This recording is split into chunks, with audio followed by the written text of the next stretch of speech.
Bonjour, bonjour, Louis-Raphaël. Merci beaucoup d'avoir accepté de faire cette entrevue avec moi. Je sais qu'il y a plein de personnes dans notre domaine en conception pédagogique qui se posent la question sur toute la question des chatbots. Et puis, c'est une nouvelle technologie qui peut aider dans l'expérience d'apprentissage des apprenants dans différents contextes. Donc, aujourd'hui, je suis intéressée beaucoup de savoir, comme j'ai plusieurs questions que j'ai préparées pour te les poser. Mais j'aimerais commencer par savoir, OK, qu'est-ce que Optania et puis quelle est sa vision? Euh, euh, Optania est d'abord né d'un constat que j'ai eu en faisant ma maîtrise pendant que j'enseignais au niveau secondaire, les mathématiques et les sciences. Euh, on, on sait que la métacognition est un des facteurs clés de la rétention des apprentissages chez l'apprenant, puis même, voire même au développement de certaines des six fonctions exécutives, là. Puis, ben, il y a énormément de recherches depuis quasiment plus de 30 ans, je pense, dans le domaine de la métacognition là-dessus. Et puis, on sait aussi que c'est pratiquement impossible à faire de la métacognition dans le cadre actuel, dans le cadre scolaire actuel, parce que ça prend une rétroaction par chaque événement dans le parcours d'apprentissage de l'élève pour être en mesure de construire les facultés qui vont le développer sa réflexion métacognitive. Donc, en gros, ça prend pratiquement un prof par élève. Donc, le constat était le suivant, c'est que si les professionnels en milieu scolaire sont pas en mesure, si c'est humainement pas possible dans le contexte scolaire actuel de développer cette faculté-là, qui est pourtant si puissante dans le processus de construction des apprentissages, qu'est-ce qui peut le faire? Fait que si humainement c'est pas possible, probablement que technologiquement, on peut amener ces concepts de métacognition-là à un niveau plus loin, surtout en niveau exploratoire. Et c'est là qu'en 2007 est né Vigo, qui est le premier robot en un petit surnom pour Vygotsky, qui est un robot entièrement dédié à la construction de commentaires de rétroaction métacognitive. Donc, pour vivre, Vigo avait évidemment besoin de résultats. Et puis, comment on réussit à lui donner des résultats, puis donner de la nourriture, finalement, pour qu'il puisse en mesure de construire. Puis surtout, ça lui prenait un portail scolaire dans lequel les étudiants pouvaient interagir. Donc, la seule façon pour ça, ça a été de bâtir mon entreprise. Donc, en 2009, j'ai bâti l'entreprise. On a de 2009, ça a été très long, là, je vous passe tous les détails là, de 2009 à 2018, où on a signé avec les 72 centres de services scolaires au Québec pour l'intégration de Vigo à l'intérieur de Mosaïque Portail. Et puis, depuis 2019-2020, Vigo est en phase de déploiement dans les 72 centres de services. Puis, il y a déjà émis 2,6 millions de commentaires de rétroaction métacognitive aux élèves. Fait que c'est vraiment une première mondiale, honnêtement, là, qu'il y a un engin exclusivement conçu pour créer la rétroaction métacognitive à chaque événement dans le parcours d'apprentissage. On est très fiers de ça. Et puis, ben, est né après ça plusieurs autres systèmes qui sont partis de l'architecture de Vigo, qui sont maintenant des modules à part entière de soutien aux apprenants, vraiment axés sur l'éducation. Fait que Vigo est conçu pour l'enseignement primaire, secondaire, puis on a développé d'autres modules pour l'enseignement supérieur. Fait que c'est comme ça que c'est construit un petit peu l'entreprise, avec vraiment le cœur qui est comment on réussit à répondre à cette problématique-là de que faire avec les zones où il n'y a personne qui interagit finalement. C'est pas la zone où ce qu'on enseigne, c'est pas la zone où ce que les gens interviennent, c'est vraiment toutes les zones grises dans le parcours de l'apprentissage. Comment faire pour amener les technologies à combler ces zones grises-là, puis peut-être même optimiser le travail des professionnels dans les zones d'interaction directe avec l'apprenant. Fait que c'est comme ça que c'est bâti Optania. C'est vraiment la vision, c'est de participer à l'atteinte du plein potentiel de l'apprenant à l'intérieur de son parcours par la technologie. Ça, c'est notre mission. Puis à l'intérieur de la compagnie, on a une vingtaine d'employés, là, vraiment des profs, des psychoéducateurs, des psychologues, parce qu'il y a des robots qui se sont spécialisés, notamment Ali, qui s'est spécialisé pour vraiment le soutien psychosocial de première ligne pour les étudiants en enseignement supérieur. Puis évidemment des programmeurs pour faire tout ça. Fait que c'est une réponse peut-être longue un peu. C'est quoi la mission d'Optania, mais c'est Ouais. C'est super parce que sur le site, on voit pas Vigo. Ou bien, est-ce que moi, j'ai manqué ça parce que j'ai pas vu Vigo sur... et puis là, je suis contente que tu en parles parce que je savais pas que ça existait. Et puis, Ouais. c'est super. Euh, Sur le site d'Optania? oui. Oui, oui, oui, il y a vidéo. Et là, c'est sur l'enseignement primaire secondaire. OK, OK. C'est Parce plus... qu'on a deux sections, tu as enseignement supérieur puis enseignement primaire secondaire. Fait qu'il y a... C'est parce que je suis...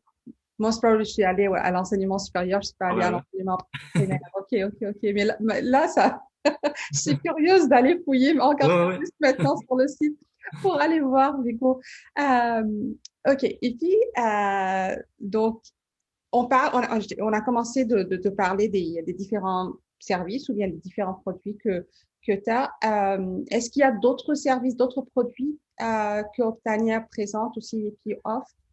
Ben, c'est vraiment axé sur la technologie derrière Vigo. C'est que si on était en mesure de construire en temps réel un commentaire de rétroaction qui est basé sur la compréhension de ses fluctuations de son parcours, ça veut dire qu'on comprend son parcours. On comprend comment il est comme apprenant, puis, en tout cas, dans ses grandes lignes, on ne peut pas prétendre tout quand même, là, mais on est en mesure d'émettre certaines projections, puis d'émettre certains éléments, comme on le ferait avec un regard d'appréciation pédagogique qu'on a comme enseignant envers les élèves. Donc, c'est ça qu'a modélisé, dans le fond, Vigo.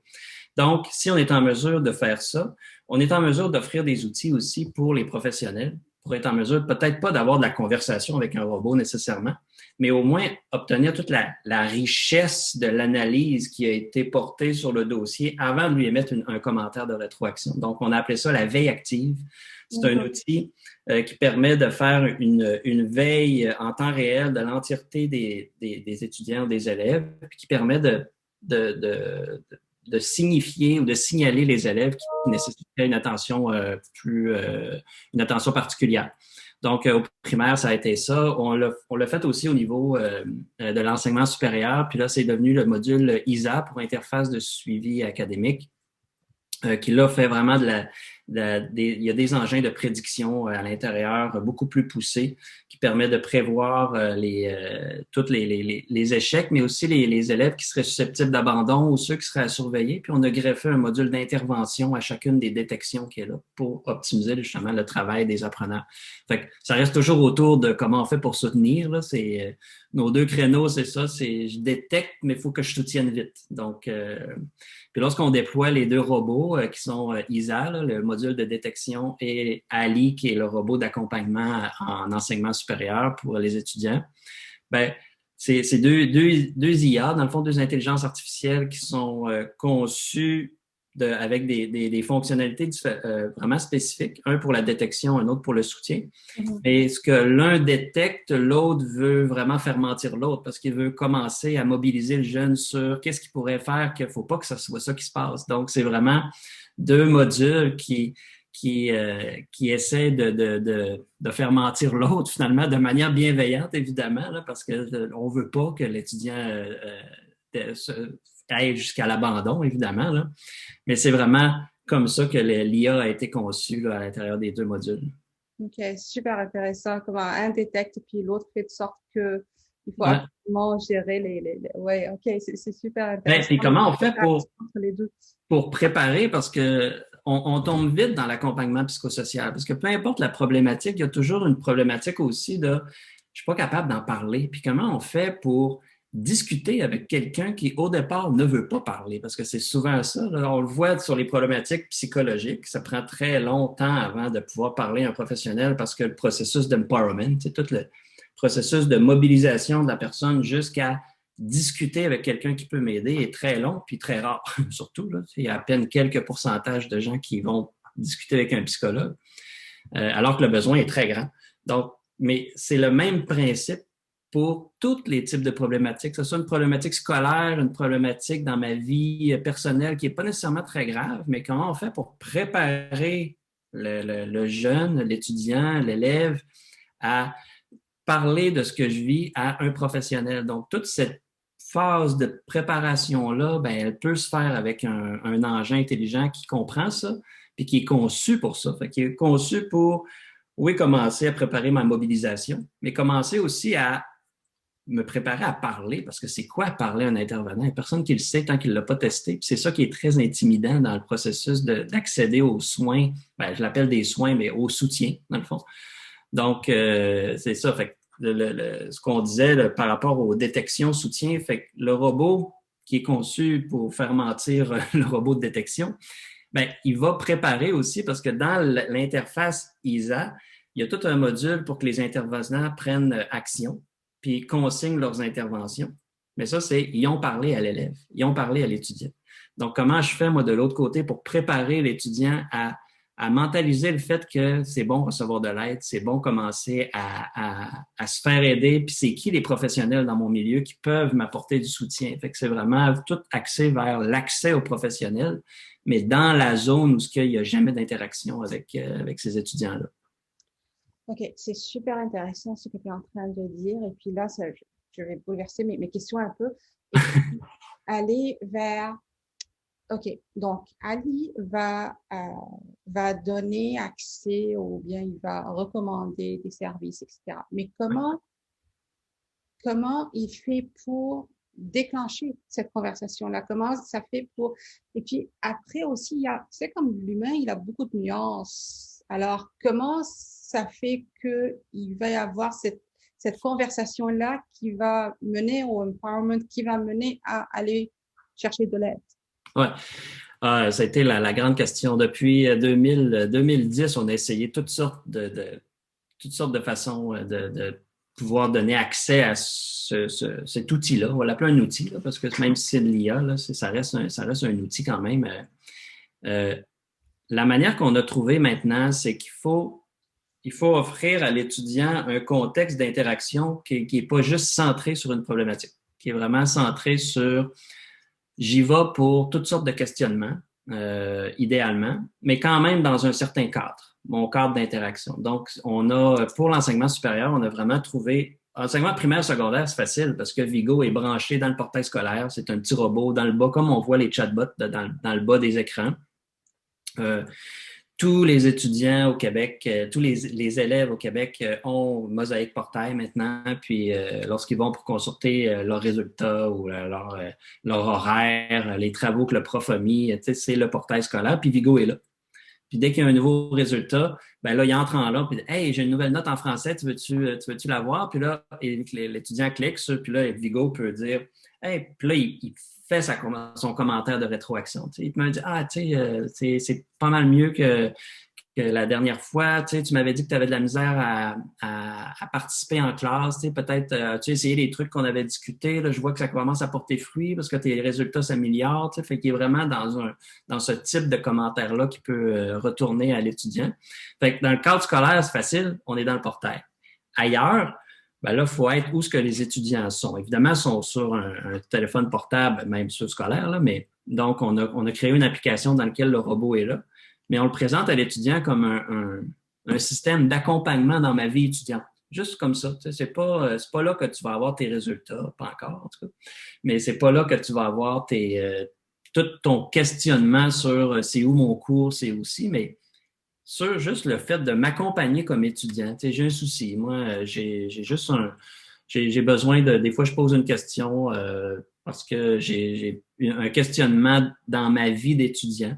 Ben, le robot Ali est présenté comme mon système d'accompagnement de ma vie d'étudiant. Donc, c'était vraiment dans cette optique-là. Puis ça fonctionne assez bien quand même actuellement parce que malgré le foisonnement d'applications que les étudiants ont, ils ont quand même des applications dédiées à leur établissement d'enseignement. Puis souvent, il n'y en a pas tant que ça, peut-être 3 ou 4. Là, fait que comparé aux 27, 30, 50 autres qui ont dans leur téléphone. Fait que, puis surtout qu'Ali fait de la relance aussi. Okay. Donc, c'est vraiment de ce type-là. Mais on a réussi à le cadrer quand même dans des balises bien précises d'accompagnement. Puis ça, c'est vraiment très important aussi là, de baliser l'interaction à l'intérieur pour pas que le robot parte dans tous les sens non plus. OK.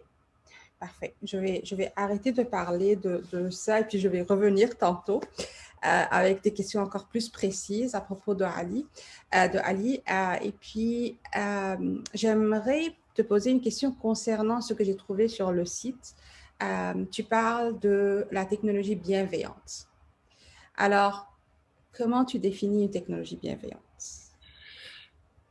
Technologie bienveillante, c'est parce que la bienveillance, on ne peut pas être un peu bienveillant.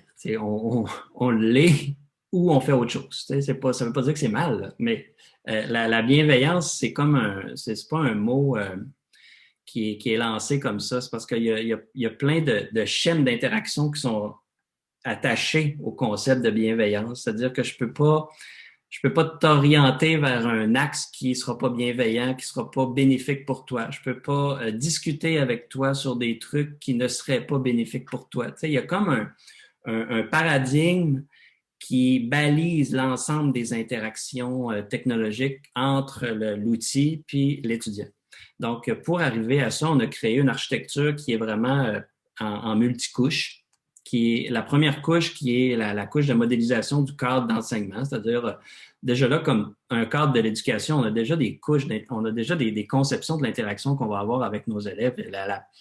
Les établissements sont bienveillants de nature. Tu sais, c'est sûr qu'il se passe un paquet de choses, là, mais tu sais, le cadre, lui, il reste quand même bienveillant. Fait que ce cadre-là, il faut rester dedans. Après ça, le cadre de disponibilité de l'apprenant, juste de comprendre son niveau de disponibilité, tout ça, il faut que ça reste bienveillant. Il faut que aussi la façon qu'on va lui retourner des messages, la façon qu'on va discuter avec lui, la façon qu'on va créer le persona du robot aussi, c'est important.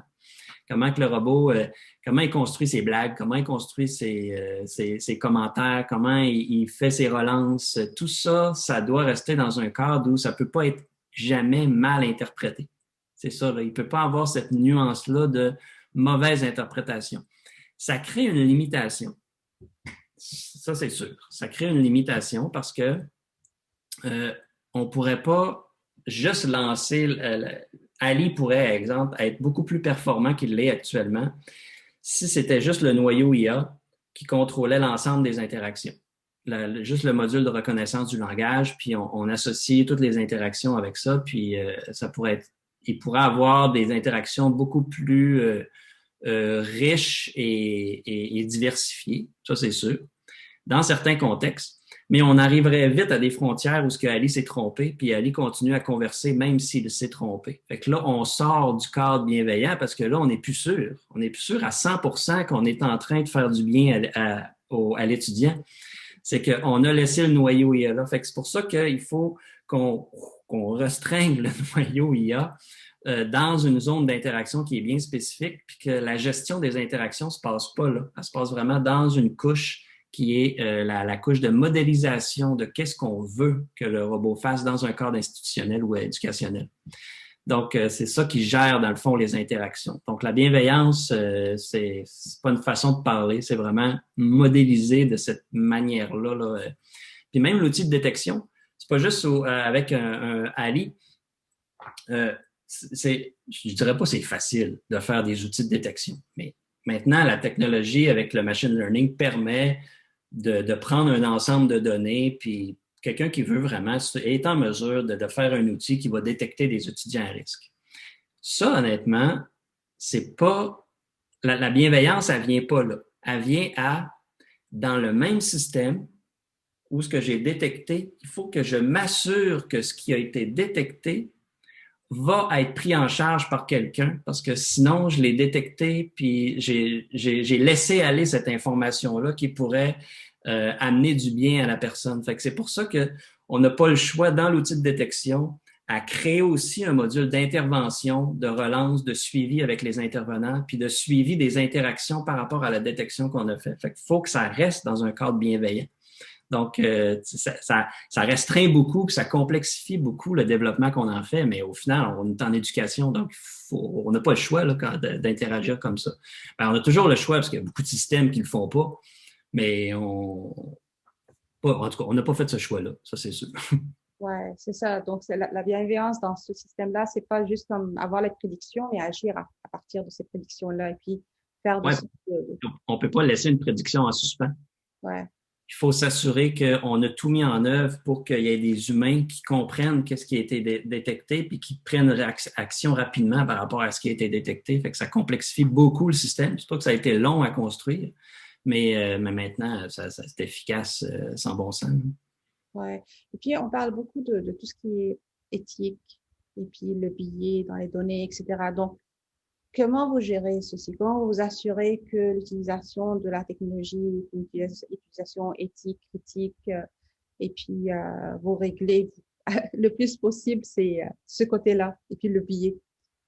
Oui, ben, le côté, il y a deux choses, hein. Il y a l'utilisation éthique de la donnée, puis l'utilisation de la donnée en termes de sécurité aussi, là. Fait que c'est ces deux aspects, d'après moi, ça fait partie de l'éthique aussi, là, mais c'est deux aspects quand même qui sont gérés de manière séparée. Toute la façon, si je prends l'outil de détection, c'est lui le plus crunchy, si on veut, parce que lui a besoin d'énormément de données. Donc, toute la phase de préparation de ces données-là est très lourde et importante en même temps parce que ça prend de la donnée qui est entièrement anonymisée. Puis, ça fait qu'il faut pas être en mesure jamais de pouvoir interpréter ou identifier quelqu'un qui ferait partie de l'ensemble de données qui va entraîner les algorithmes. Ça, c'est une chose. Mais ça se passait bien. Puis maintenant, c'est assez répandu assez répandu. Dans le domaine, là, c'est assez répandu comme façon de faire. Au niveau du robot, le robot a besoin de très, très, très, très peu de données. Donc, si on fait fi là, de toutes les strates là, qui sont déjà là au niveau de l'encryption des messages, puis tout ça, des bases de données qui sont entièrement encryptées, anonymisées, tout ça, là. Au niveau de l'interaction directe entre le robot et moi, euh, moi, tout ce que j'ai besoin de savoir pour stimuler la conversation, c'est savoir dans quel établissement tu es, puis c'est quoi ton prénom. Fait que c'est tout ce que j'ai besoin de savoir pour dynamiser la conversation. Lorsque j'ai besoin d'en savoir plus, c'est lorsque le robot a réussi à convaincre l'étudiant de communiquer avec un professionnel lorsqu'il y a une problématique, puis qui a signifié, il l'a convaincu, finalement, il a réussi sa mission, de convaincu de parler, exemple, à un aide pédagogique individualisé ou un psychologue ou un travailleur social. À ce moment-là, le robot peut dire, ben, moi, écoute, je vais te montrer qu'est-ce qu'on peut faire. Tu veux-tu que je prenne en charge le processus de communication vers ces ressources-là? L'étudiant peut dire oui, parfait. Ben là, il dit OK, mais là, pour qu'il communique avec toi, j'ai besoin d'en savoir plus. Fait que tu me permets-tu d'envoyer ton nom de famille? Comment tu veux qu'on communique? Par téléphone, par courriel? Fait que c'est tout dans la conversation que l'étudiant. Fait que ça, c'est le seul moment où il y a temporairement des informations qui sont transférées vers vers une autre interface, exemple courriel, mais jamais à l'intérieur du système, ces éléments-là sont gardés. C'est sûr que ça restreint encore les possibilités qu'on peut faire. On pourrait en savoir beaucoup plus si on savait son âge, son sexe, tous les facteurs clés de sa réussite qui est déjà dans le module de détection, là. Mais ça restreindrait le côté éthique de « il me l'a pas dit ». Puis il a voulu interagir avec moi, mais il m'a pas dit ces informations-là. Puis il a jamais le robot, c'est un outil, mais c'est un outil très interactif. Il faut garder ce genre de confidentialité-là qu'on a aussi, puis c'est ça qui crée la richesse des interactions longitudinales, parce qu'on ne veut pas juste un outil qui fait une question, une réponse. On veut un outil qui perdure dans le temps aussi, parce que c'est ça l'empowerment. Donc, pour ça, il ne faut pas briser le lien de confiance. Il ne faut pas briser le lien éthique que l'étudiant a déjà avec l'application. S'il a dit qu'il y avait vraiment des fois des idées qui voulait tout lâcher, qui est stressé, qui en peut plus, c'est quand même quelque chose, là. Fait qu'il a pris la peine de dire ça. Donc, le robot va tout mettre en œuvre pour me dire qu'est-ce qui peut m'aider alentour de moi, puis commencer à préparer le travail de terrain, on va l'appeler comme ça. Mais il le dit alors qu'il n'avait jamais voulu le dire à quelqu'un d'autre. Fait qu'il ne faut pas perdre ce lien-là. Il faut juste tout mettre en œuvre pour me convaincre de parler à quelqu'un qui peut m'aider. Comment ce lien de confiance, comment ce robot-là arrive à avoir cette... Parce que à l'entendre, c'est super parce que ça aide l'étudiant, mais en même temps, ça fait peur. Parce que s'il est capable de créer ce lien de confiance, tout est possible après. Je comprends que la technologie, là, que bien sûr, là, Ali et puis l'autre, comme c'est vraiment, on a la bienveillance, mais je parle quand j'y réfléchis dans d'autres contextes, euh, quand un lien de confiance est né, là après, plein de choses peuvent se passer, puis plein de manipulations, et puis c'est dangereux parfois. Donc, Ouais, comment ouais. Ouais, le danger vient des exemples qui ont franchi cette ligne-là, hein? Parce qu'il y en a.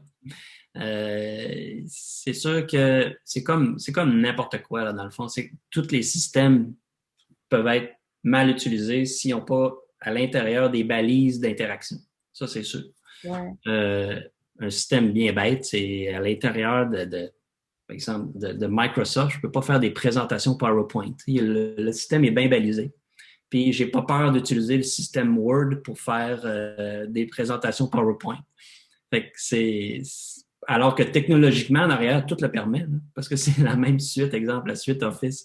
Mais c'est le même concept avec cette technologie-là. Là, on parle d'IA qui a des potentiels extraordinaires, puis une interaction qui va au-delà qui franchit une ligne, c'est sûr, là, qui franchit une zone où on va pas, c'est qu'on réussit à parler à quelqu'un qui voulait pas au départ.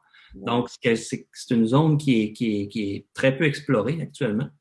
Mais quand même, si c'est à nous comme développeurs de d'assurer cette balise-là d'interaction. Mais Et comment? surtout de le donner de manière explicite à l'étudiant aussi. Parce que si l'étudiant commence à poser des questions qui n'ont pas rapport ou qui sort du contexte, le robot va juste ramener l'étudiant à lui expliquer c'est quoi son cadre d'interaction à lui. Puis j'irai pas là. Puis si tu veux aller là, c'est pas moi. Puis c'est pas mon rôle. Puis moi, mon rôle, c'est de faire telle chose, puis c'est de t'aider pour telle sphère d'activité, puis ça s'arrête là. Fait que c'est vraiment de le créer de manière très, très, très explicite et formelle dans le cadre de l'interaction lorsque la conversation touche une balise, touche un coin du carré d'interaction. Ouais. Et puis la confiance est née du fait que le robot fait partie du système scolaire et puis alors ils savent que c'est un outil qui sort de leur établissement. Donc, parce que Ouais, là, on sait comme avec toute la citoyenneté numérique et puis tout le travail qu'on est en train de faire avec les jeunes pour qu'ils se protègent, etc. Donc là, déjà là, on a ce côté que cet outil-là, vous pouvez y avoir confiance parce ouais. que il est cadré par Ben, X, par l'institution, par l'institution. puis dans le cadre scolaire. Mais encore là, c'est un double défi. Parce qu'il oui, qu'il y ait la confiance du fait que c'est un outil, parce que chaque robot est personnalisé à l'établissement. C'est pas un robot général, puis c'est vraiment le robot. Exemple, le cégep de Chicoutimi, puis le cégep de Rimouski ont chacun leur robot. En arrière, c'est la même technologie, là, mais il y a vraiment l'application, tout le contexte d'interaction est conçu pour être propre à l'organisation. Mais encore là, il ne faut pas que l'étudiant ait l'impression qu'il y a quelqu'un qui regarde ça, puis qu'il y a quelqu'un qui voit ça. Fait que, il y a toujours un double enjeu, là. Oui, je suis dans le cadre scolaire, mais hein, je suis dans le cadre scolaire, justement. Est-ce que je vais me permettre? C'est ça, c'est pour ça que le robot, il faut que ça soit expliqué de manière très explicite. Puis c'est pas tout de suite qu'il va lui dire, écoute, parle-moi de tes problèmes, parle-moi de tout ça. Là, tu sais, écoute, je suis là pour ça. Moi, je peux t'aider dans tel cadre. Tu veux-tu essayer ou tu veux-tu, on revient me voir demain, dans une semaine, après-demain ou peu importe. Mais quand tu vis certains trucs, moi, je peux t'aider ou je peux te mettre en lien avec des gens. C'est vraiment de cadrer tout de suite avec l'étudiant de manière très explicite. Faut pas qu'il y ait de non-dit. Jamais, jamais, jamais, jamais. Ça cadre même avec les nouvelles lois. Là, les lois européennes ont été très fortes à ce niveau-là, RGPD, sur faut justement plus qu'il y ait de zones de non-dit dans le traitement de la donnée. Mais la privacy by design, là, justement, là, toute cette conception-là qu'il faut qu'on construise le système alentour de la gestion de la donnée ou de la gestion de qu'est-ce que ils vont faire avec la donnée, bien, ça garantit aussi un petit peu l'efficacité qu'on va faire aussi avec le lien de confiance qu'on a avec l'utilisateur. Super intéressant. Super. Là, il y a tellement de choses que tu me fais réfléchir à parce que c'est vrai, là, ils vont s'ouvrir et puis dans un contexte scolaire et puis ne pas être, c'est super dur. Je veux pas, moi, aller partager mes pensées avec mes profs et puis comme c'est quelque chose que je veux vraiment garder en privé, mais en même temps, waouh. OK. Là, je vais aller plus en détail à propos de Ali. Et puis, tout d'abord, tu es super curieuse de savoir d'où vient le prénom. Vigo avait une signification, Ali en a pas. Ali, Ok. on a essayé d'en Comment il est trouver un. sorti, Ouais, le prénom? c'est juste trouvé, on avait pour Isa, puis Isa, on l'avait bien, là, tu sais, puis même en anglais, c'est Intelligent Student Assistant, tu sais, c'est vraiment analyzer, c'est-à-dire, tu sais, c'est vraiment le, le, le pendant de la détection. Puis comme le robot est là pour interagir avec le système, on voulait un nom qui sonne avec Isa. Fait que tu sais, c'est le combo Isa-Ali, dans le fond, qui va bien. Ça se dit bien. On s'est fait dire, justement, c'est par rapport aux boxeurs, c'est par rapport aux musulmans, c'est par rapport on s'est fait tout dire, là, tu sais. Fait que, mais non, la raison, c'est juste que je trouve que ça sonne bien, Ali. Ça se dit bien, ça se dit dans tous les sens, puis dans toutes les langues. Puis... Ouais, parce que moi, c'était ça ma réaction. Comme moi, je suis libanaise. Et puis, Ali, c'est un prénom comme masculin qu'on utilise beaucoup. Et puis, c'est pas Ali, c'est Ali, donc il y a le A. Alors, OK. parfois, je fais, OK, est-ce qu'ils l'ont fait d'une façon comme pour une question d'inclusion, une question de... Non, c'est sorti comme ça. Mais c'est faux parce que c'est interprété, je crois, comme moi, j'ai senti, comment dirais-je, quelque chose d'intéressant parce que il y a eu ce lien entre le prénom et puis d'où je viens, mes origines. Pour chaque personne, peut-être ils vont interpréter le prénom à leur façon, mais Ah, c'est peut-être. intéressant. Ouais. Euh, c'est ça. Pour l'instant, il y a aucune signification. Parfait. Donc, tu es passé à travers comment le projet est né et puis un peu concernant les défis. Mais si on peut aller encore plus en profondeur concernant les défis de la création, de l'implantation, et puis qu'est-ce que ça prend pour assurer sa durabilité et sa pertinence auprès des apprenants? Parce que là, on a discuté de la sécurité, on a discuté de ces sujets-là, mais pour créer. Puis, je vais juste te rappeler, là, je te remettre dans le contexte, l'audience qui va être en train de nous écouter, c'est vraiment des concepteurs pédagogiques qui vont être super intéressés de voir, OK, comment on peut utiliser cette technologie-là, et puis qu'est-ce que ça prend, et puis quels sont les défis que ça va prendre pour qu'on puisse, auxquels on va devoir faire face si on y pense.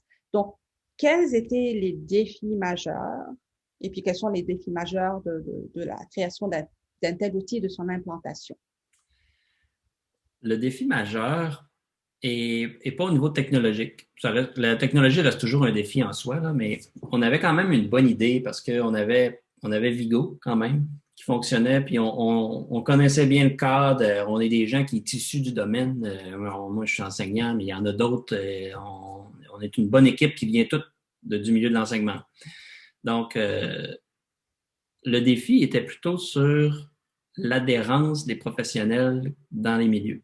Parce que c'est tellement nouveau, puis c'est tellement un autre paradigme d'interaction que le premier réflexe que tous les professionnels ont, c'est bon, ça y est, ils sont en train de nous remplacer. C'est la première chose que tout le monde pense.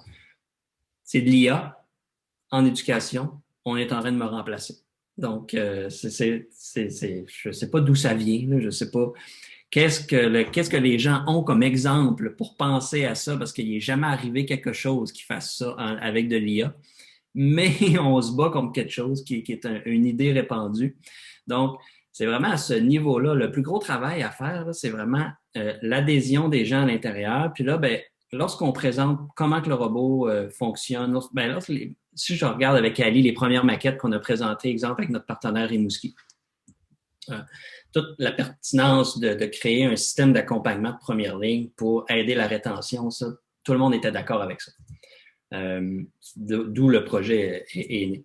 Maintenant, c'est qui va les mettre en œuvre? Ben, qui va les mettre en œuvre? Si c'est de l'intervention de première ligne, ben, j'ai déjà des intervenants de première ligne qui ont été listés comme première ligne. Donc, est-ce que le robot remplace ces gens-là? Fait que là, c'est de dire, ben non, c'est peut-être que tu te considères en première ligne, mais tu es tellement loin dans le parcours d'empowerment de l'étudiant là, qu'on va justement te les amener plus vite, les étudiants, vers toi, mais que toi, tu vas tomber en ligne d'accueil, mais c'est pas vraiment une première ligne. La première ligne va devenir technologique. mais toi, tu vas réussir, tu vas rester dans ton champ d'interaction qui est la compréhension de la problématique puis le soutien vraiment, parce qu'Ali ne fait pas de diagnostic, il ne va pas jusque-là.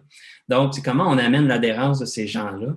Ben, il faut les impliquer dans le projet. Fait qu'on les a impliqués dès le départ dans la modélisation de l'outil, la conception, on les a impliqués dans comment Ali intervient, comment il interagit, on leur a expliqué tous les modes d'interaction. Puis là, ça a bien passé. Puis ça marche. Puis Ali, actuellement, réussit vraiment sa mission. Il y a effectivement des étudiants, beaucoup de garçons en plus. Ça, c'est le côté extraordinaire de la chose, parce qu'un garçon parle beaucoup moins, hein, puis de ses problèmes. Là, puis c'est pour ça que la prévalence, même jusqu'à la fin du spectre du suicide, est plus élevée chez les gars. Là. Mais au départ, les gars parlent beaucoup moins de leurs problématiques que les filles. Puis, coup de théâtre, c'est eux qui abandonnent le plus. Fait que je pense qu'il y a une petite corrélation à faire. Mais beaucoup de garçons utilisent Ali maintenant pour communiquer avec les services d'aide. Déjà là, après seulement quelques mois d'interaction, là, le concept fonctionne. Le concept marche, puis c'est effectivement ce qui se passe. Tout ce qu'on voulait modéliser, là, c'est exactement ça qui est en train de se passer dans l'établissement. Donc, maintenant que les professionnels voient ça, puis qu'ils reçoivent par courriel des connexions de Ali qui dit « Hey, tel étudiant, salut! » Ils reçoivent un message d'Ali, premièrement. Ça, c'est déjà nouveau. Puis, deuxièmement, il dit « Bon, mais tel étudiant aimerait communiquer avec toi. Voici ses informations de connexion. » Puis, voilà, sa mission est faite. Puis, l'intervenant rentre en communication. Donc, maintenant, ils peuvent carrément plus s'en passer parce qu'ils comprennent que c'est pas un remplacement de personne. C'est vraiment un ajout puis de décupler ce que je suis en train de faire dans mon établissement. Fait que ça va là, c'est vraiment dans le plus gros défi, c'était là. Puis encore là, le plus gros défi, c'est à chaque implantation qu'on fait du système, c'est d'expliquer aux intervenants en place c'est quoi le périmètre du robot, puis comment il peut les aider eux. Ouais. Et puis, juste pour repartir encore un peu plus dans le détail de Ali, je comprends que pour l'implantation, c'est le défi que vous avez rencontré. Mais pour des personnes qui connaissent pas vraiment la technologie, comme pour moi, par exemple, j'ai aucune idée qu'est-ce qui arrive dans le back-end de Ali. Donc, pour toi, c'est pas un défi, la technologie, c'est facile. C'est quoi la technologie? Qu'est-ce qui arrive dans le back-end? Comment on programme un robot comme ça? OK, au niveau back-end, bon. Ben, c'est là que l'architecture multicouche embarque. C'est que, premièrement, il y a toujours un module de reconnaissance du langage, qui est la portion IA avancée, dans le fond, du système, qui est à l'intérieur de l'application, lorsque l'étudiant commence à discuter avec Ali. Ali envoie ça dans le module de reconnaissance du langage, comprend, ah oui, j'ai bien compris ce que tu es en train de dire, je retourne quelque chose à l'étudiant, puis là, oui, je suis en train de bien comprendre ce que tu es en train de me dire, puis là, j'ai des connaissances là-dessus, tu veux-tu qu'on regarde quelque chose ensemble par rapport à ça? L'étudiant dit, OK, ouais, parlons d'exemple, comment apaiser mon stress durant les examens. Puis là, elle dit, OK, parfait, c'est parti, on va aller commencer à travailler quelque chose là-dessus. Puis là, ça va chercher un autre module, qui est le module de ce qu'on appelle les conversations cliniques dirigées, qui est vraiment une équipe clinique chez nous là, qui construit ces micro-conversations-là, qui durent à peu près entre des fois 2 et 4, 5 minutes. C'est semi-dirigé, comme le ferait un intervenant qui commence à explorer un peu un sujet avec l'individu, mais vraiment dans le sens de apaiser son émotion actuelle, puis commencer à le faire mentaliser sur, un, ce qu'il ressent, deux, c'est quoi sa problématique, puis trois, lui donner des trucs. Fait que c'est toujours dans cette optique-là que les conversations sont créées. Et puis ça, ben là, il fait cette interaction-là. Après ça, une fois qu'elle est finie, on retourne dans le back-end, puis là, Ali réémet un autre message. Là, bon, ben, est-ce que je t'ai dit, ça t'a-tu aidé? Ben non, ça m'a pas aidé. Ou oui, ça m'a aidé. Bon, ben, OK, super. Écoute, tu veux-tu qu'on parle de d'autres choses? Tu veux-tu que je te conte une joke? Tu veux-tu que sinon, ben écoute, viens me voir quand tu as besoin. Fait que l'étudiant peut continuer. Il peut faire du chit-chat, ce qu'on appelle. Là, c'est sûr que là, c'est tout plus du Quick Answer, dans le fond. Là, c'est vraiment un autre module qui est dédié à ça, mais qui est vraiment pas le module principal. Puis après ça, ben, c'est toujours des boucles de rétroaction.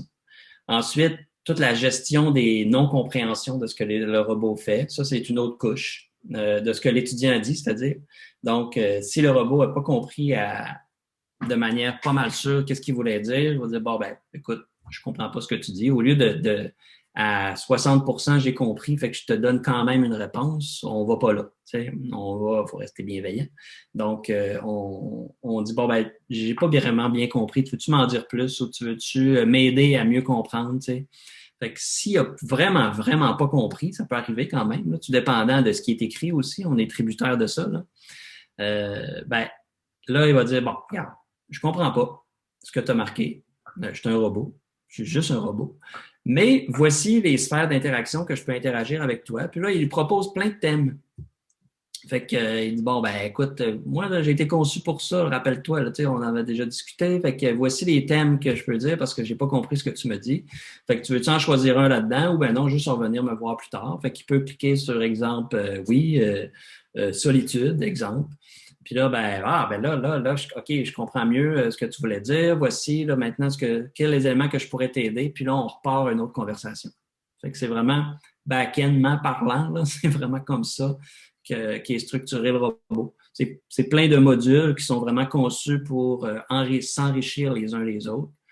Mais le module principal, c'est vraiment le module de conversation clinique dirigée parce que c'est vraiment là le vrai contenu qui peut aider l'étudiant, c'est vraiment là qu'il est. Fait que c'est d'arriver à aller chercher le bon contenu qui est le défi. Et puis, donc, dans ton équipe, tu as des personnes spécialisées qui sont en train de créer ces conversations-là et puis les fider au robot. Ouais. C'est ça. Et puis, à partir de prédictions de qu'est-ce que les étudiants pourraient poser comme question, donc avec des options de réponse, etc., et puis des modules faits. Et puis, l'étudiant, ce qu'il fait, c'est qu'il commence par la discussion avec Ali jusqu'à ce qu'il arrive à une étape où il va être dirigé vers des intervenants. Mais là, une fois avec les intervenants, vous avez des étudiants qui reviennent à Ali. Et puis, est-ce qu'il y a des conversations qui vont se baser sur les conversations qui ont été faites avec... Parce que là, il y a comme ce lien qui se crée entre l'étudiant et puis ce robot-là. Et puis... tu mentionnes quelque chose. En fait, tu devances les travaux qu'on est en train de faire parce que le but, ça, c'est pas déployé encore. Parce que avant de pouvoir déployer ça, il faut que les intervenants s'approprient le concept d'avoir un robot qui leur amène des gens. Ça, déjà là, c'est nouveau. Mais une fois que ça va être bien établi, ce qu'on est en train de travailler, c'est comment l'intervenant peut prendre le contrôle d'Ali pour certains égards. Donc, oui, Ali m'a envoyé quelqu'un. On a commencé à travailler tel aspect. Puis ça se fait tout dans ISAT. Rappelons-nous qu'on a le module d'intervention. Et puis, on a mis un objectif, c'est travailler le métier étudiant, exemple, pour le jeune. Puis, il y a plein d'interventions. Il y a 4 intervenants différents qui ont commencé à émettre qu'est-ce qu'ils vont travailler avec le jeune. Puis, ce qu'on veut intégrer, c'est une prise de contrôle d'Ali à l'intérieur de ce module-là, qui va permettre, lui, d'aller dire aux jeunes, bon, ben voici ce que, exemple, tel intervenant voudrait que tu travailles avec pendant mettons, les 3 ou 4 prochaines semaines. Moi, je vais être là pour t'accompagner dans cet objectif-là. Fait qu'Ali, à ce moment-là, il devient l'assistant de l'intervenant aussi. Donc, c'est vraiment dans cette optique-là. Il n'est pas là pour ne pas comprendre qu'il y a eu un transfert, c'est vraiment, mais pour comprendre justement que maintenant, on est vraiment en train de travailler quelque chose ensemble. Puis, surtout que les intervenants ne travaillent pas à tous les jours avec ces étudiants-là. Donc, comment on fait pour garder l'étudiant mobilisé? C'est ça aussi le gros défi. Comment je fais pour les garder mobilisés entre les rencontres? Ben, Ali peut être un super allié à ce niveau-là. Fait que c'est ça qu'on est en train de travailler. Là. Toute la prise de contrôle du robot par les intervenants là, qui ont reçu l'élève en présentiel, finalement. C'est super intéressant parce que moi, je trouvais comme avec des étudiants que j'ai envoyé pour aller voir des intervenants, disons. Et puis, il y avait quelques semaines, bien sûr, entre chaque rencontre, et puis il y avait des tâches à faire. Et puis, il y a pas vraiment ce, bien que les intervenants sont prêts à répondre, mais comme techniquement et puis comme logistiquement, comme on peut pas, c'est humain, on n'a pas tout le temps pour répondre à tout le monde. Et puis, on a besoin de ce suivi, surtout au début, que quelqu'un nous rappelle qu'il y a ces tâches à faire, est-ce qu'on a complété ça, donc, c'est super intéressant d'avoir cet outil-là qui va continuer, comme tu as dit, comme accompagner les intervenants Ouais. pour les aider à donner le support nécessaire parce que c'est pas possible que l'intervenant puisse suivre toutes les étapes, là. C'est impossible. Ouais. C'est impossible. Puis, surtout en psychologie, on sait que c'est un processus qui est nouveau, ben, même en éducation, à quel point le principe de modelage est important. Ouais. En tout, là, on le voit du primaire jusqu'à la fin des études supérieures. Le modelage est super important parce que dès que j'ai quelque chose de nouveau, ben, il faut que j'aie un modelage très fréquent. C'est le même concept que la métacognition aussi, là, mais alors que là, on a quelque chose de très nouveau. Là, je suis en train de me faire aider pour une problématique psychosociale que j'ai jamais parlé, que j'ai jamais vécu, ben, que oui, je la vivais, mais je l'ai jamais vécu avec quelqu'un d'autre. Puis là, maintenant, je suis en train de parler de ça. C'est totalement nouveau pour moi. C'est le moment où il doit y avoir le plus de modelage. C'est le moment où il doit y avoir le plus d'interaction possible. Mais humainement parlant, encore comme tu le mentionnais, les intervenants ne peuvent pas faire ça. Ils peuvent gérer ces dossiers-là, puis s'assurer que tout se passe. Mais entre les rencontres, là, c'est là que tout se passe, parce que c'est là qu'il va décrocher. C'est Ouais. là qu'il va décider, à un moment donné, de ne pas retourner voir son prochain rendez-vous.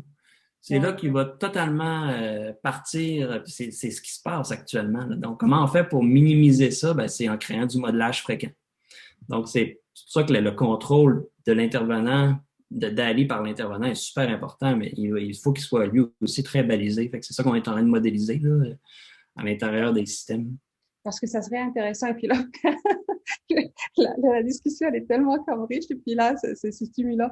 Parce que là, et puis je pense aussi, même quand on fait une diète, c'est pareil. Ben oui. Si on n'est pas accompagné, et puis vraiment quelqu'un nous tienne la main au début, c'est super difficile parce que c'est les premières semaines, les premiers mois qui sont difficiles et après on développe cette habitude-là et puis on commence à régler la problématique.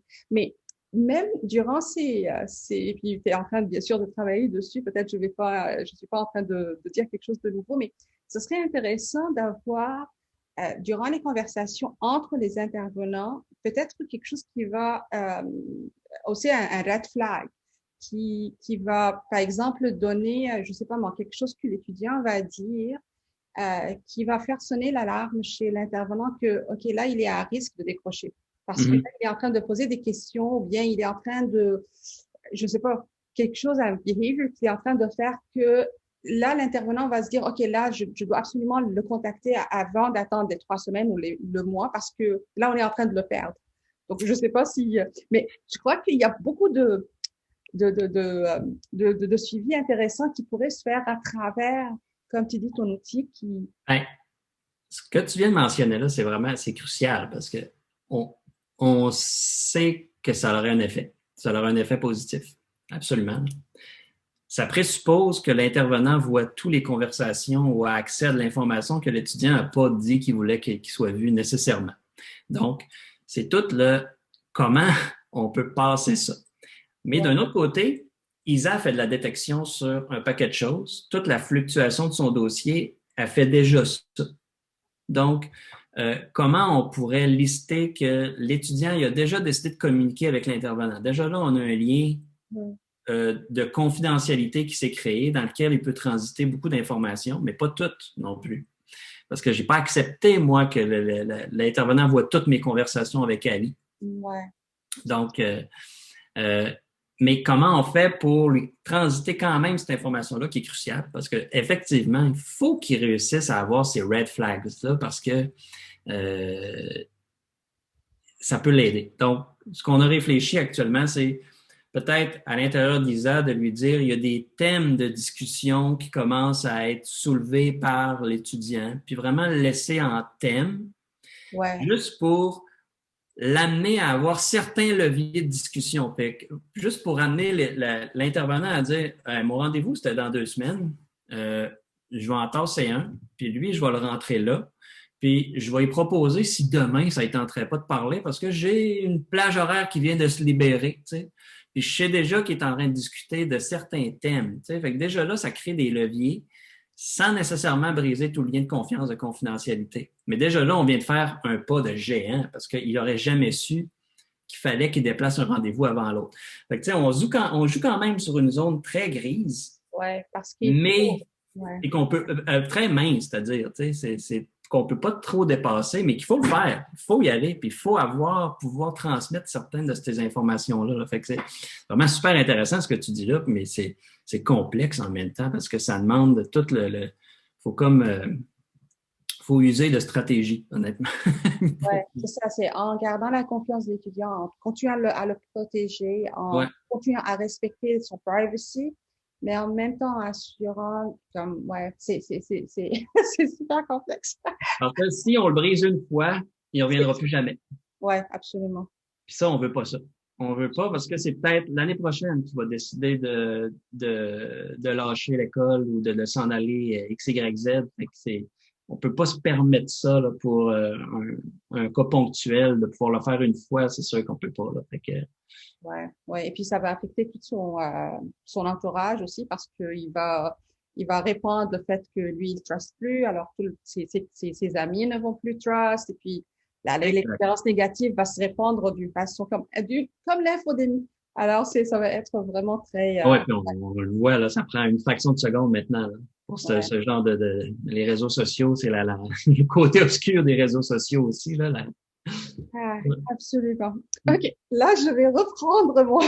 Mais parce que la discussion, tu me fais penser à plein de choses intéressantes. C'est comme, c'est fou ce qu'on peut faire avec la technologie tout en s'assurant qu'on est tout ce qui est critique responsable, etc. Donc, comment avez-vous pensé à toute l'expérience utilisateur? Donc, l'utilisabilité du robot, etc. Donc, ce design-là, et puis s'assurer que vous êtes en train de designer pour votre groupe cible. Ça, c'est l'exemple même du work in progress. C'est pas pour rien que le UX, c'est maintenant une science à part entière. C'est vraiment, on a des gens spécialisés en UX dans tous le développement technologique maintenant. Puis si on n'y pense pas, si on réfléchit pas, là, c'est un flop à tout moment. Là. Fait il faut qu'on y aille par itération UX.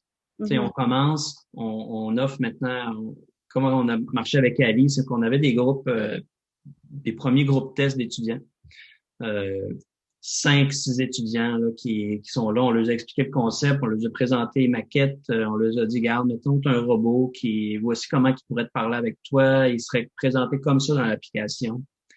C'est où est-ce que tu penserais qu'il faut cliquer? Y a-t-il beaucoup de menus que tu aimerais avoir? Fait que, on avait quand même orienté, parce qu'on connaissait un peu le domaine, là, orienté l'expérience utilisateur, mais les rétroactions nous ont permis de modeler vraiment certains aspects. Mais c'est quelque chose qui est tellement changé, puis qui évolue tellement dans le temps de toute façon qu'on peut pas dire que on a une expérience utilisateur qui est parfaite parce qu'il va arriver un autre exemple d'application ou un autre exemple d'interaction qui va être beaucoup plus avancé, beaucoup plus user-friendly. Fait que là, on va dire, hey, Colin, là, il faut qu'on intègre ça, puis là, il faut qu'on change tel aspect. Il faut toujours être réactif.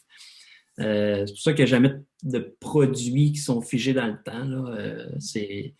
Mais au niveau de l'interaction avec le robot, ça a été une des façons de faire, c'est qu'on a décidé de la laisser en web. C'est-à-dire que c'est une façon c'est comme une web view à l'intérieur de l'application qui n'est pas tributaire de l'application, parce que changer une application, c'est très coûteux, puis c'est très long, puis c'est très complexe, parce qu'il faut que tu changes pour les stores, il faut que tu changes pour tout. Mais si à l'intérieur de l'application, il y a un élément qui, lui, il va toujours chercher même des éléments visuels du back-end, ben, ça aide justement, surtout dans une phase d'implantation initiale, là, à peaufiner l'interaction puis le UX qui est associé à ça. Fait que c'est sûr que les groupes tests sont super importants. Puis encore maintenant, on a même des ambassadeurs dans les collèges qui nous aident, qui font de la belle promotion de l'outil, là, c'est sûr, là, mais qui nous aident aussi là, à savoir qu'est-ce qu'ils récoltent comme feedback, puis qu'est-ce qu'on peut améliorer. Puis après ça, on propose l'amélioration directement à ces étudiants-là. Parce qu'on n'a pas à se mettre vraiment dans la peau d'un étudiant. Là. L'étudiant peut nous le dire, puis il nous dira ce qu'il aime, ce qu'il n'aime pas, puis on regardera après ça qu'est-ce qu'on peut faire. OK. OK. Et puis, juste pour retourner en arrière un peu, aussi pour les conversations qui sont en train de naître, parce que à un moment donné, l'étudiant va user toutes les conversations. Donc, c'est du contenu, n'est-ce pas? Du contenu qui est en train aussi de continuer à se bâtir de construire pour aussi, dépendamment aussi de qu'est-ce qui va se passer, puis quelles sont les différentes thématiques, etc. OK. Donc là, je vais passer à la prochaine question.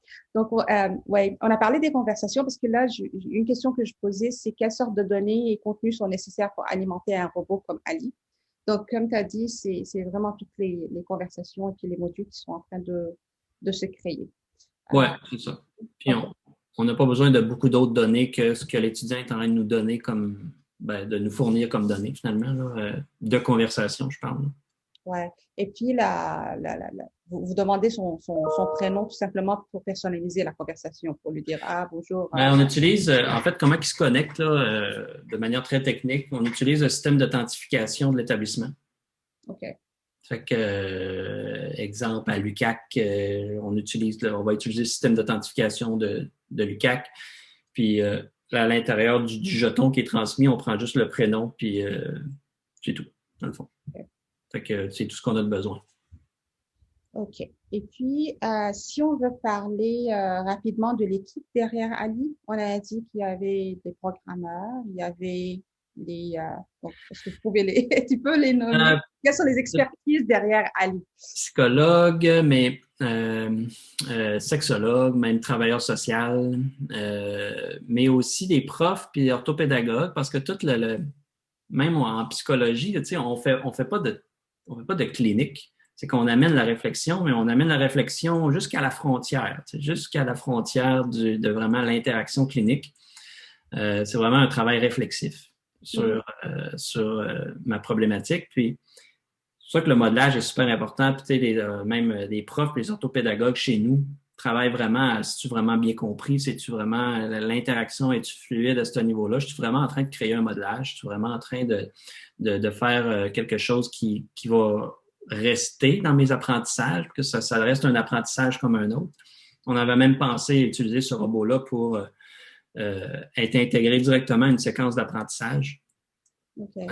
Pour aider, ça ferait un super LMS là, très avancé, mais c'est complexe quand même. Ça prend quand même beaucoup de trucs.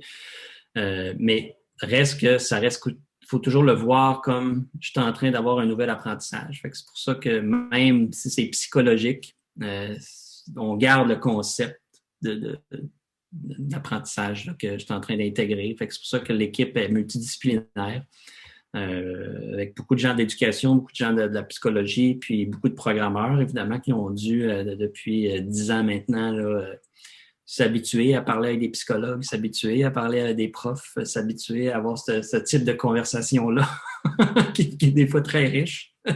mais ça crée vraiment des technopédagogues. Même dans un contexte psychosocial, je pense que ça reste de la technopédagogie aussi, là, parce qu'on apprend quelque chose. Ouais. Et puis les experts contenus les experts comme les psychologues, ils doivent aussi comprendre comment ça fonctionne de l'autre côté, comme qu'est-ce que les experts peuvent faire et puis qu'est-ce qu'ils peuvent pas faire, parce que il y a le conversational design, c'est une science maintenant, là, fait qu'on a dû aller faire former les psychologues, les travailleurs sociaux aussi sur le conversational design, parce que je suis pas juste en train de parler à quelqu'un comme je le ferais dans mon bureau d'intervenant, là, je suis en train de créer une conversation clinique puis avec un outil interactif. Donc, il y a quand même des balises d'interaction puis des choses, c'est une science qui est en train de se développer, là. Donc, c'est vraiment, faut rajouter ça, cet élément-là. Fait que ça demande que les experts psychosociaux, si on veut, là, même éducationnels, aient cette formation-là là, aussi dans leur cursus. Nous autres, sont allés se faire former là, avant de créer, là, mais fait que c'est ça. Fait que ça a demandé aussi d'avoir les limitations technologiques, oui, mais faut pas se fier aux limitations. Il faut juste dire que c'est pas encore possible. Pas pour l'instant.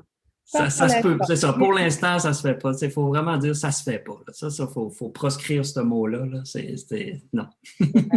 Absolument. Je suis 100% d'accord avec toi. Pour l'instant, ça se fait pas, mais bientôt. On est en train de travailler dessus. Work in progress, comme pour toutes les autres affaires. OK. Ma dernière question, c'est comment tu vois l'application d'un robot comme Ali dans des contextes de formation et développement professionnel en entreprise, au gouvernement, dans les secteurs publics et privés. Donc, là, si on sort des écoles et puis des cégeps et puis de l'enseignement supérieur, comment tu vois Ali dans d'autres contextes? Ali est là pour... son rôle, c'est vraiment de faire une première approche, de commencer à m'aider, de commencer à mentaliser de quoi qu'on est en train de parler, puis pourquoi j'ai voulu interagir avec lui, puis ultimement, que ça prenne 1 jour, 3 semaines, 3 mois, ultimement me faire connecter avec les bonnes ressources. Fait que ce soit des ressources psychosociales ou autres. Fait que c'est ça son rôle. Fait que, évidemment, ce type d'architecture-là, il pourrait être vu dans des programmes d'aide aux employés, ça c'est sûr. Il pourrait être vu dans toutes les entrevues d'embauche. Ça pourrait être exactement fait de la même façon. Toute la préparation, l'accueil, même l'accueil des nouveaux étudiants. Ça va être en train de travailler aussi les concepts de transition entre les modes d'enseignement. Là, on vient à l'enseignement, là, mais ça peut être vu dans transition aussi dans ma vie professionnelle. Ça peut être vu dans j'arrive travailler puis j'ai une préparation à faire. Ben, quoi de mieux que ce genre d'outil-là pour pouvoir me préparer puis commencer à converser puis à discuter puis à aller chercher les bonnes ressources avant même que j'arrive. Donc, c'est toujours le même principe. Je voudrais pas dénaturer sa façon de faire parce que faut que ça reste bienveillant, évidemment, là, mais c'est sûr que l'applicabilité, il y en a plusieurs. Mais comme on est une petite entreprise, plus on s'étend, plus on s'affaiblit, si on veut dire. Donc, de rester vraiment dans le cadre d'interaction scolaire, je pense que c'est la meilleure garantie qu'on va toujours créer des outils efficaces. Là. Ça, c'est sûr. Parce que moi, je suis en train de travailler sur des recensions des écrits et puis une exploration concernant les chatbots dans le contexte de toute la transition des cours en ligne, tu sais, avec la COVID. Et puis, il y a tous les professeurs qui ont dû passer leurs cours en ligne. Et puis, j'ai fait une petite étude durant l'été avec les bureaux de soutien à l'enseignement qui, d'habitude, les profs viennent les voir pour du support et puis travailler avec eux. Mais c'est vraiment un petit groupe de professeurs par moment qui vont venir demander de l'aide ou bien poser des questions, etc. Mais durant la COVID, il y avait tous les professeurs qui devaient se diriger vers ces équipes-là. Et puis, il y avait plein de questions qui étaient pareilles, bien sûr, parce que ce sont des professeurs qui n'ont jamais, par exemple, enseigné en ligne. Ou bien il y avait plein de questions techniques à propos de la plateforme, que ce soit Zoom ou autre, etc. Donc, des questions de première ligne, là, qu'un robot pourrait facilement répondre. Tu vois ce que je veux dire? Alors, je suis en train de parler avec ces différents bureaux de soutien d'enseignement pour voir, OK, parce que à la fin de compte, ils peuvent pas avoir des concepteurs pédagogiques ou bien des accompagnateurs à chaque professeur. Ils ont une équipe restreinte. Et puis, il y a toujours le même problème, en fait. Absolument. Et puis, il y a ce service de premier, le first level, tu sais, comme les choses qui sont, OK, là, je sais pas comment faire X, Y et Z. Puis, il y a déjà des formations qui ont été créées par ces bureaux-là. Donc, on a besoin de cet agent-là juste pour dire aux professeurs, allez voir cette formation-là parce que elle va répondre à vos besoins ou bien aux questionnements que vous avez ou bien des réponses qui sont rapides concernant des questions qui sont très techniques, ou bien, par exemple, des ressources, des liens, etc., que c'est facile qu'un robot le fasse que aller prendre un rendez-vous avec quelqu'un du bureau pour répondre à ces questions. Donc, et ça se répète. Donc, en pensant à Ali et puis tout ce qu'il peut faire, et puis je voyais vraiment comme c'est super facile parce que la technologie puis l'infrastructure et tout ça, comme elle est là. Ah oui, c'est sûr. En fait, oui, puis oui. De toute façon, ça, je pense, ça mériterait d'avoir une autre rencontre. Oui, juste là, pour te dire, tu sais, comme c'est vraiment super riche, là. Oui, Ouais. parce qu'effectivement, puis ça sort pas vraiment du cadre, de son cadre actuel, là, parce qu'on est vraiment très centré, mais l'avantage, justement, de des types d'applications comme Ali, mais de types d'applications qui sont pas juste basées sur le Q&A, tu sais, juste sur la question-réponse. Parce qu'une fois que j'ai répondu, des fois, c'est des questions qui demandent plus qu'un accompagnement. Tu sais, on tombe tellement rapidement dans le concept d'accompagnement là, lorsqu'on est dans notre vie d'humain. Là. Si je réponds à une question, là, c'est facile d'avoir une réponse. Je peux la poser à Google, je peux la poser à plein d'affaires, mais comment je fais pour vraiment le faire? Bien là, c'est tout de suite l'accompagnement. C'est pour ça que les chatbots actuels sont très axés sur de pouvoir vite répondre à des questions. Mais dès que ça tombe ailleurs, il faut sortir du chatbot parce que c'est plus son rôle. Puis il se souvient même plus que je suis venu le voir 5 minutes, là 5 minutes. Fait que c'est pas vraiment de l'intelligence à ce niveau-là. Là. Fait que c'est pour ça que de créer un contexte d'accompagnement intelligent, moi je pense que c'est vraiment bénéfique dans les domaines. Absolument. Oui, c'est ça.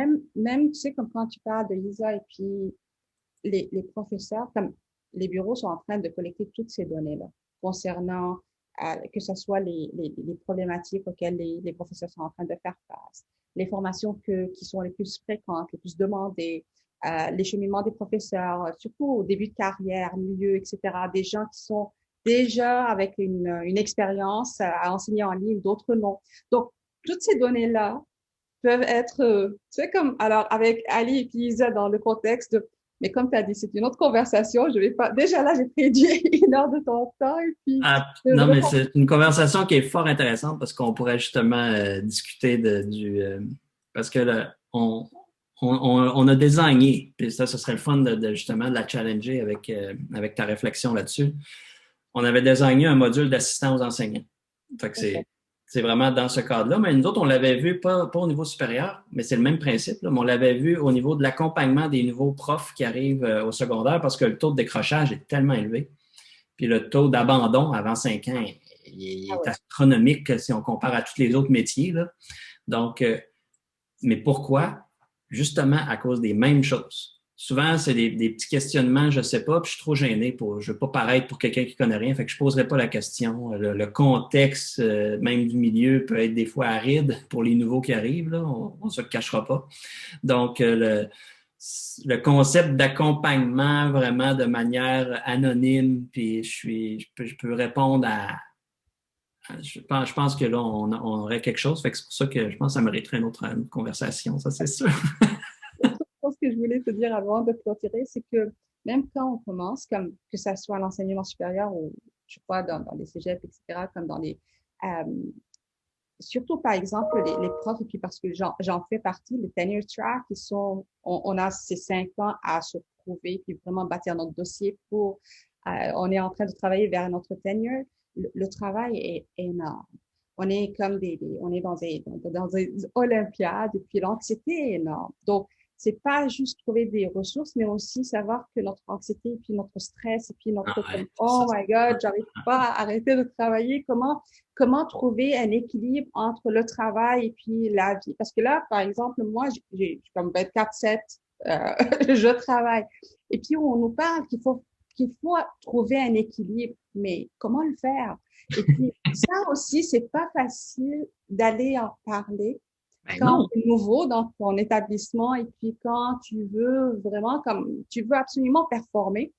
Donc, avoir tu sais, comme petite étape. Moi, je me compare à l'étudiant qui veut parler, mais il sait pas avec qui parler. Et puis après, il va se diriger vers quelqu'un qui va vraiment l'aider.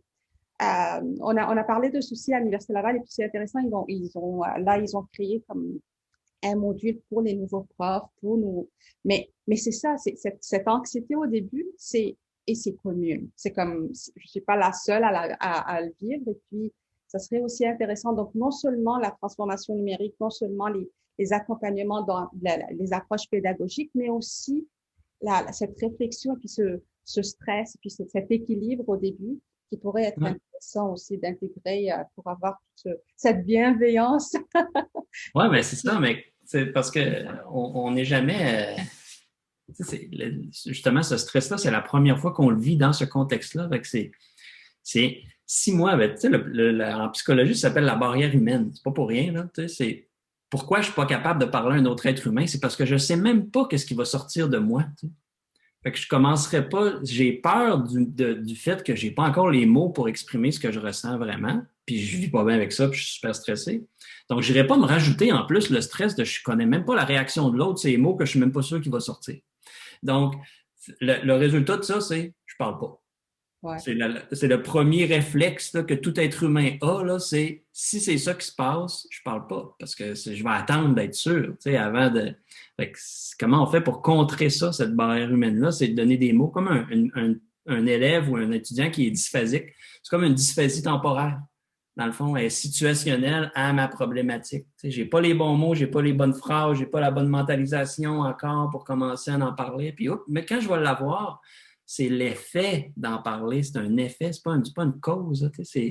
Ça va se faire d'en parler à quelqu'un. C'est naturel d'en parler à quelqu'un. On a ça en dedans de nous, mais il faut l'amener, ça. Là, c'est comme, c'est ça.